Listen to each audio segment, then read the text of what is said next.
देवी संज्ञा मेरा ताप सहन ना कर पाने के कारण मुझसे रूठकर मुझसे दूर चली गई थी। उन्हें प्रसन्न करने के लिए ही तो मैंने सूर्य लोक में विशेष फूलों की उत्पत्ति की थी। अब हर दिन मेरे प्रेम के प्रतीक के रूप में देवी संज्ञा के लिए एक पुष्प खिलता है, इसलिए उस पर उन्हीं का अधिकार है। तुम सूर्य पुष्प को पृथ्वी पर ले जा सकते हो, पर केवल तभी जब देवी संज्ञा तुम्हें स्वयं वो पुष्प दे। उनसे वो पुष्प लेना तुम्हारे लिए आसान नहीं होगा गुरु, पर यदि तुम अपनी बुद्धि का उचित प्रयोग करोगे तो उपाय अवश्य मिलेगा। परंतु और हां, एक उपहार मैं भी तुम्हें दूंगा। अपना दाहिना हाथ आगे करो गरुड़।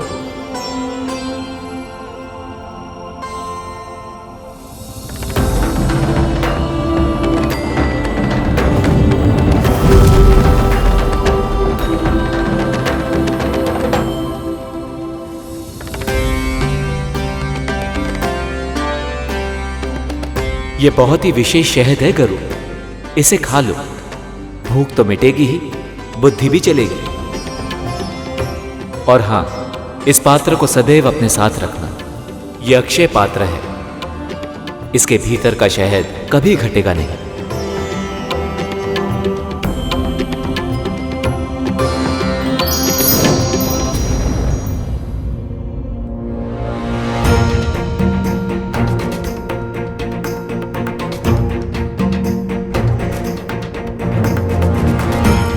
सूर्यदेव तो शहद की तरह मीठी मीठी बातें करके चले गए, परंतु मेरी समस्या तो वैसी की वैसी ही है, क्योंकि जब तक मैं देवी संज्ञा को मना नहीं लेता मुझे सूर्य पुष्प नहीं मिलेगा, और जब तक सूर्य पुष्प नहीं मिलता मैं अपनी मां के पास लौट नहीं पाऊंगा।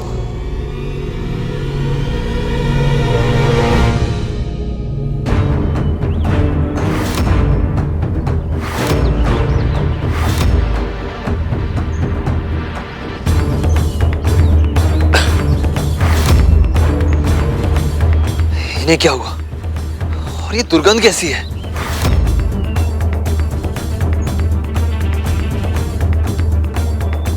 त्वचा के जलने की दुर्गंध है कालिया।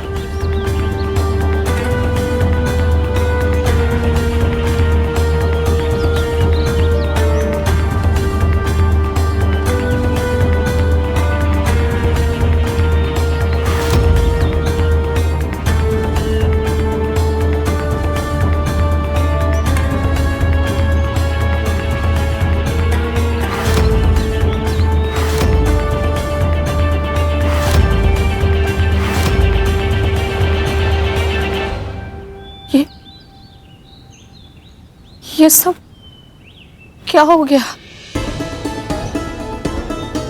उठो, आंखें खोलो सब। ये सब कैसे हो गया? कद्रू दीदी को पता चलेगा तो?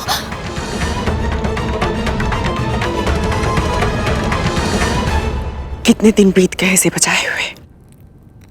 जब मेरे पुत्र वापस आ जाएंगे मेरे पास, तब जी भर के बचाऊंगी इसे।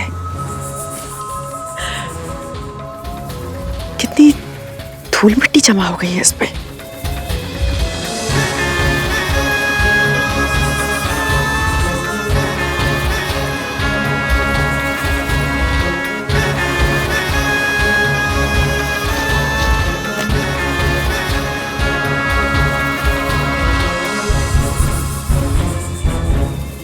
मांस चलने की गंध कहां से आ रही है? विंता, विंता,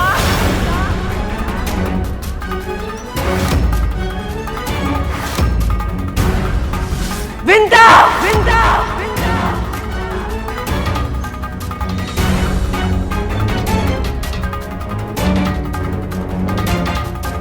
कोई उत्तर क्यों नहीं आ रहा है? कहां गए सब?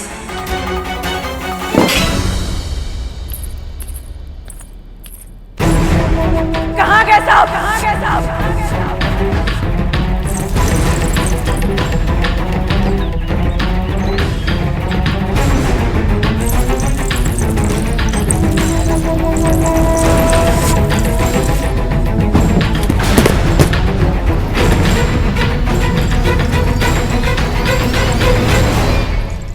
ना कोई प्रहरी है, ना कोई सेवक, ना कोई सेविका, और तो और मेरे पुत्र भी नहीं दिखाई दे रहे हैं। कहाँ है ये सब? ये वायु, सियारों का स्वर, वो रो क्यों रहे हैं?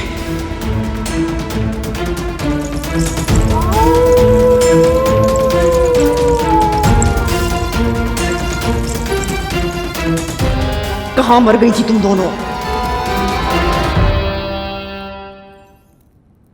और ये क्या हो रहा है? मेरे पुत्र इतने दिन बाद मेरे पास वापस आ रहे हैं और तुम दोनों अपशगुन फैला रही हो।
दीदी, माँ, माँ, माँ क्या हुआ आपको? माँ, माँ, माँ, माँ उठिए। माँ क्या हुआ आपको? माँ,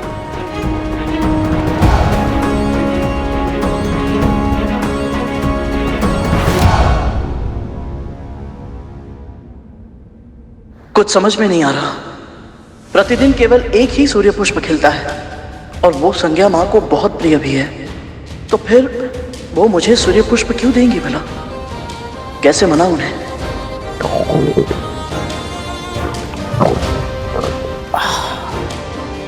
ये भूख इतनी तीव्र लग रही है कि बिना कुछ खाए मस्तिष्क कार्य ही नहीं करेगा। पर खाऊं किसे? नहीं, सूर्यलोक में मांसाहार उचित नहीं होगा। और खाऊं तो क्या खाऊं? यह बहुत ही विशेष शहद है गरुड़, इसे खा लो। भूख तो मिटेगी ही, बुद्धि भी चलेगी।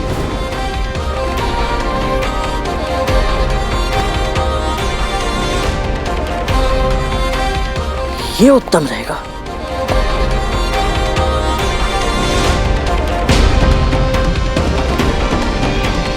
कितना अद्भुत है ये सूर्यदेव का उपहार।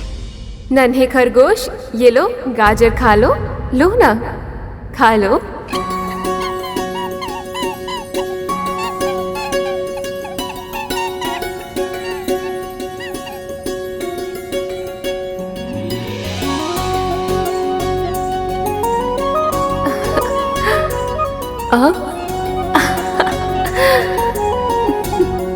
कितना चंचल है तू। कहाँ भाग रहा था? मुझसे छुपन छुपाई खेलेगा, बदमाश कहीं का। देवी संज्ञा तो बालिका की तरह खेल रही है। इसका अर्थ ये है कि इन्हें छोटे बच्चे प्रिय हैं। पक्षीराज, हम सब तुम्हें आज अणिमा और महिमा का वरदान देना चाहते हैं। महिमा वह सिद्धि है जिससे तुम अपनी कद काठी जितनी चाहो बढ़ा या घटा सकते हो। सूर्य देव का ये उपहार अद्भुत है। शहद खाते ही बुद्धि तीव्र हो जाए, समस्या कोई भी हो, उपाय अपने आप मिल जाए।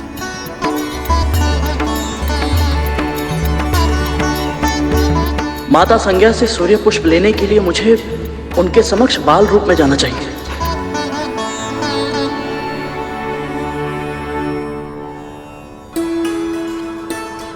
माँ, हाँ?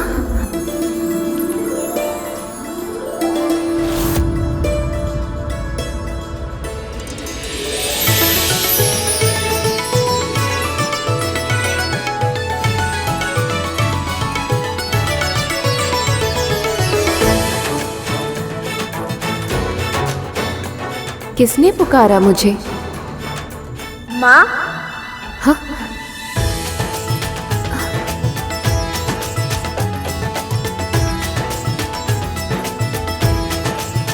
कौन है यहाँ पर? शीघ्र मुझे बताओ।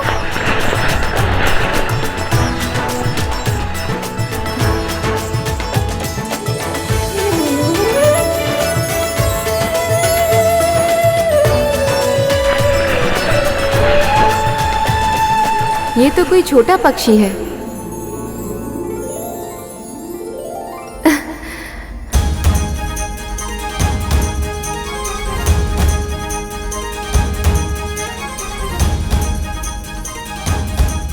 अरे कहाँ जा रहा है? रुक ना। कितना भगाएगा? अब रुक भी जा।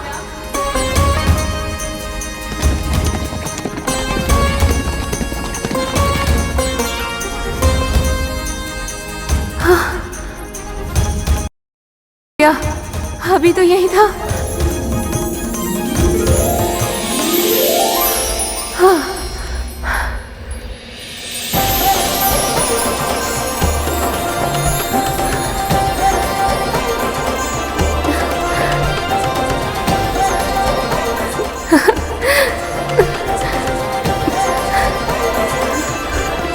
अब लगा है तू मेरे हाथ।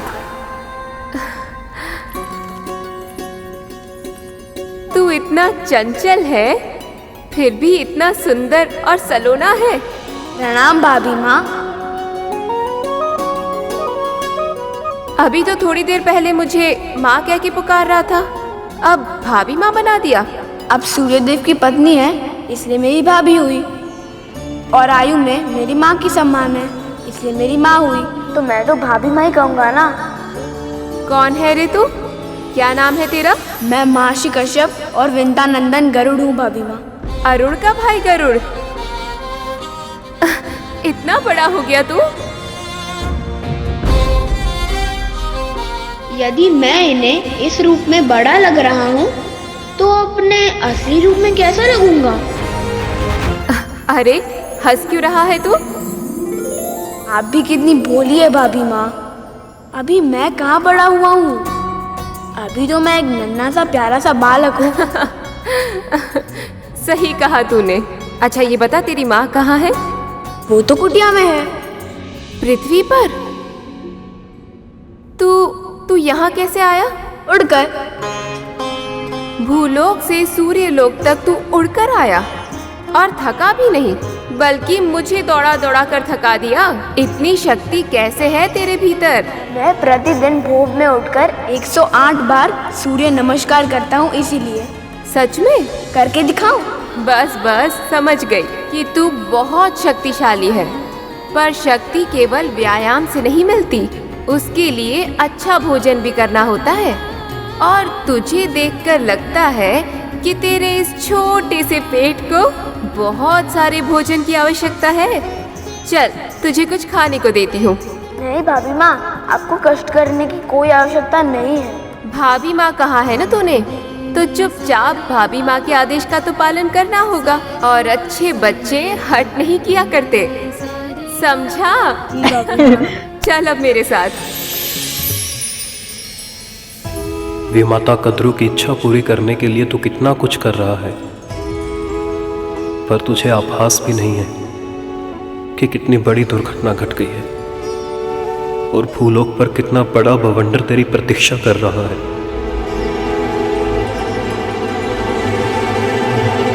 दीदी, माँ, माँ आंखें खोलिए। माँ, माँ, माँ आंखें खोलिए। माँ, माँ आंखें खोलिए। क्या हुआ माँ आपको? पुत्र, मेरे पुत्र। हम तक्षक कालिया, तुम्हें पता है मैंने बहुत भयानक स्वप्न देखा।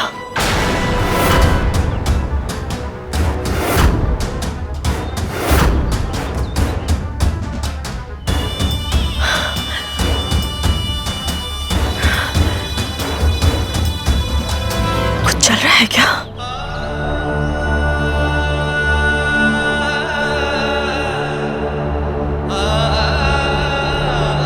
गंध कहां से आ रही है?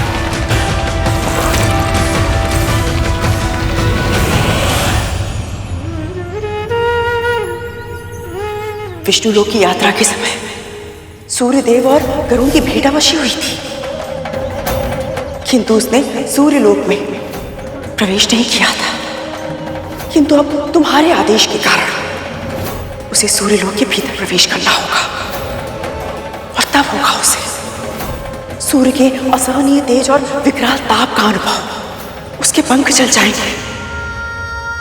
मृत्यु नहीं भी हुई तो भी तड़प तड़प कर वो पृथ्वी पर गिर जाएगा।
मदस,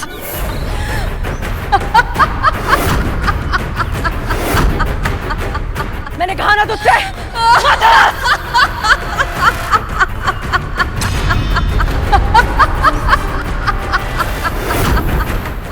मैंने कहा ना, मदस! चुप हो जा, मैं तुझे चेतावनी देती हूँ, मदस!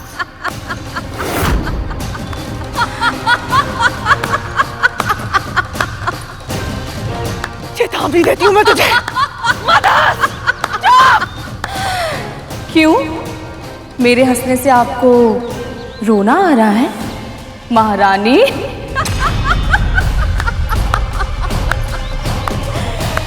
हर कथा के 2 अंक होते हैं, हमारी कहानी के भी हैं। पहले अंक में मेरी आंखों से आंसुओं की बाढ़ आई थी, मेरे पुत्रों के तन पर घाव हुए थे। अब दूसरे अंक में वही कथा फिर से दोहराई जाएगी, केवल पात्र बदल गए हैं। इस बार आंसू आपकी आंखों से बह रहे हैं, आपके पुत्र सह रहे हैं वही कष्ट, वो तड़प रहे हैं, तिलमिला रहे हैं, पर ना उन्हें इस असहनीय पीड़ा से मुक्ति मिलेगी, ना आपको इस दुख से। जिन कुटिल चालों का प्रयोग करके आपने मेरे पुत्रों को मृत्यु के मुख में डाला था, आज उन्हीं कुटिल चालों ने आपके पुत्रों को यमलोक के द्वार पर खड़ा कर दिया। मेरे पुत्र के पंख जलाना चाहती थी ना? देखिए, आपके पुत्र स्वयं जल गए हैं। समय बड़ा बलवान है दीदी। अब तक आपके पाले में था, पर अब मेरे पक्ष में है।